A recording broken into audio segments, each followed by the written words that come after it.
Good morning, Lindsay. Thank you very much for joining the Business Spotlight series. Morning, Ed. Thanks for the invite. Not Appreciate at it. all. Look, I'm going to hand it over to you to introduce yourself and what you do. Yes, I'm Lindsay Warren, co-founder and managing director of Net Zero Evolution. We are a transport and infrastructure recruitment business operating throughout the UK, Europe, and the States. Our key priority is to service the industries that are decarbonising our planet. So, transport and infrastructure being two of the main organisations, but of course, we steer clear of any diesel, coal, fossil fuel related work and stick to renewables. So e-mobility, solar, wind, hydrogen, anything that's clean and green, we will get involved with. Excellent. And how long have you been doing that for? So this business was formed in April last year. Prior to that, I spent 8 years in recruitment for a previous employer. The last 18 months to 2 years of that was decarbonisation focused, but the entire 8 years was transport and infrastructure related. So my career has kind of evolved to where I am now over those last 8 or 9 years. Brilliant. And in terms of you mentioned obviously the renewable side. What sort of customers do you have? So our biggest customers at the moment are in e-mobility and specifically electric vehicle charging. A big part of decarbonising the planet is getting the diesel vehicles off of the road, and that's both domestic and commercial vehicles. So as you can imagine, there are a lot of businesses popping up and creating new technologies, creating new ideas and new methods of decarbonising transport. And a lot of those new businesses require support getting the best people in to help them to grow. EV charging is one of the biggest challenges at the moment in terms of decarbonisation. Convincing people to buy electric vehicles instead of diesel is one of the big challenges. And without the EV charging infrastructure out on the roads, people aren't going to buy the vehicles. So a lot of my clients at the minute are those EV charging companies throughout the UK and Europe mostly. Yeah, and the sorts of roles that you're helping with, is it from top to bottom? It is. It's mostly at the top, Ed, to be honest, at the minute. And we do cover top to bottom. I think as businesses grow, it's really important that they're getting strong talent in at board level and senior management level initially. So some examples, chief operating officers, bid directors, project managers. Recently working on a VP role, head of sales and marketing, real wide spectrum across engineering, operations and commercial. But of course, I mean, we're getting so much attention from clients at the minute that we are turning some business away. We're being quite selective on who we're working with and what roles we're looking at. So naturally, of course, the higher roles pay the bigger fees. So we tend to focus on those if we can. Sure, makes sense. And obviously you mentioned as well, the business been going for sort of last year and a bit. I guess equally that there's an international element to what you're doing. Was there any impact of COVID or the sort of tail end of COVID on the business?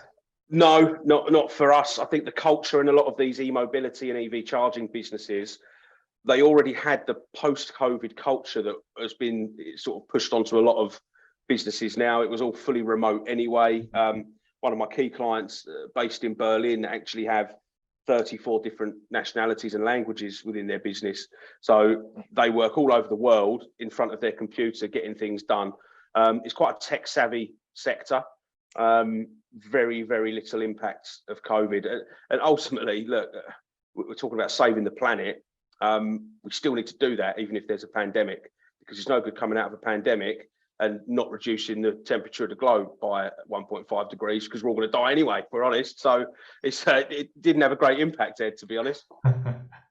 Be morbid, but it's true. So it's true. It's true. We won't put that as the headline for the video. yeah, It's true. we're all going to die.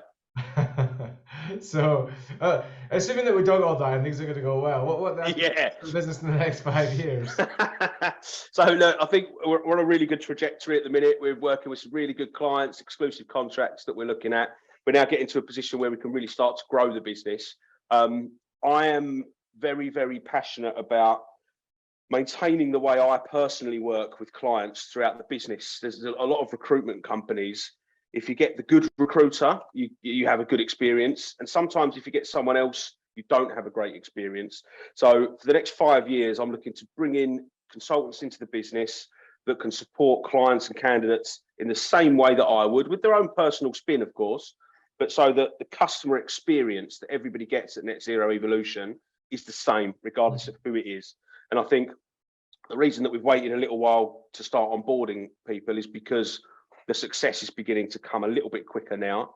The pressure is off of me in terms of generating revenue, and I can spend the time now on coaching that customer experience ethos into new staff. So I would like to get up to anywhere between 5 and 10 heads by the end of this year. Within 5 years, we'd look to be at 20 to 30 heads.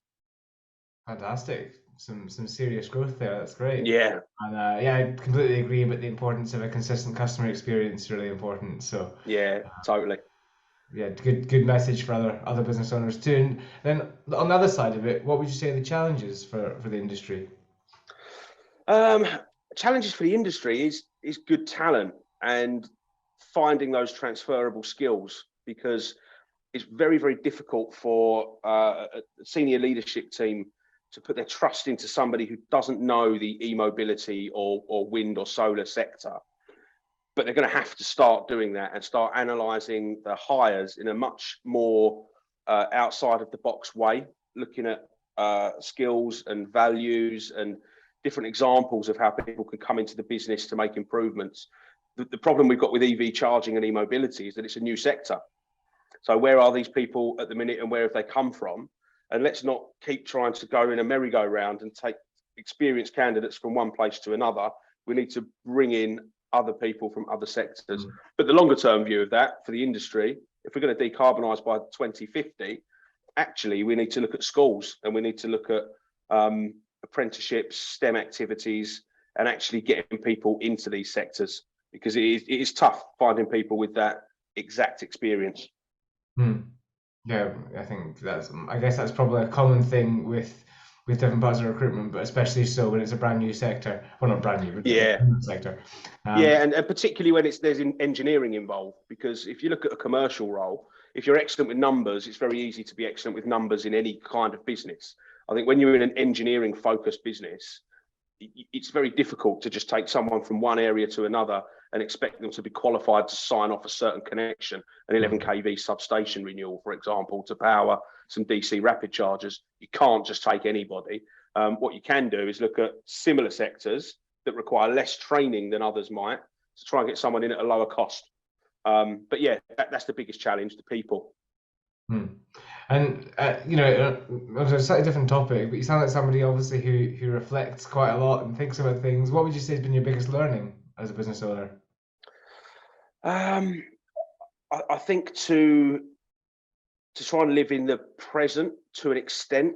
I know we have to forecast what we're doing and try and make sure that we can predict what's going to be happening in the next 1, 2, 3 months, 1, 2, 3 years even. But actually, if you get things right today and you stick to what you know is correct and what you know you can achieve in those short periods of time and focus on those, actually, when you add all of those days and weeks together, your longer term targets and goals just become so much easier to achieve. It's all well and good me sitting here saying to you, I want to have 20 or 30 heads in 5 years. Yes, I do, but I'm certainly not thinking about that this month, next month, or at the end of this year. So I think that the biggest learning for me is actually to focus on the present, the short-term goals, and the things we can control on a daily basis, and the success then will come naturally. Yeah, good. It's good to have both of them, isn't it? It's good to have the long Yeah. and have the shorter term ones of how you're actually going to make that happen. Yeah, totally. Excellent. And look, obviously you mentioned it's about saving the world. So this might be your answer, but what is it that inspires you? That is a big part of it. I've always been passionate about making sure we reduce emissions and we can get to a position where the world isn't going to disappear one day. And if we're honest, it is a long time in the future that would happen, but it's still going to be our children and our children's children that could potentially suffer. And I guess they're what inspire me, really. Yes, partly that element of decarbonisation, but having a good life and setting a good example to my children and to my stepkids is really what gets me up in the morning, to be honest. Brilliant, thank you. Look, as a final thing, is there any news or any offer that you'd like to extend to the audience? We have had a couple of new bits of tech that we've released this month. We are now offering psychometric analysis for any of those key hires. It's completely free of charge. You can even use this service with your internal staff in any redundancy pieces, if there are any coming up or anything like that. It's a really, really valuable tool to help understand the depth of character and to take those layers of the onion away, if you like, and get to the core of somebody. I've done it myself and was pleasantly surprised at how much it knew about me, having only spent 30 minutes completing the test. So that's a new service that we've got. And also we're now offering what we call a talent dashboard for clients. So instead of sending a CV out to a client, you will now get a CV attached to a short introductory video where the candidate will have answered 4 or 5 key questions that the clients can decide upon. I think there's a few businesses out there that use it, but it certainly cuts down the time to hire. Outside of that, it's business as usual. Anyone in the key decarbonisation sectors that want any off-the-record support, any advice on CVs, any advice on the market itself, or you're looking to hire or looking for a new role, then just get in touch. So that's brilliant. Thank you very much. Great to speak to you and find out about yourself and your business. Yeah, thanks, Ed. Look forward to seeing the growth in the headcount over the next year and then 5 years. Yes, certainly. So am I. Thanks very much.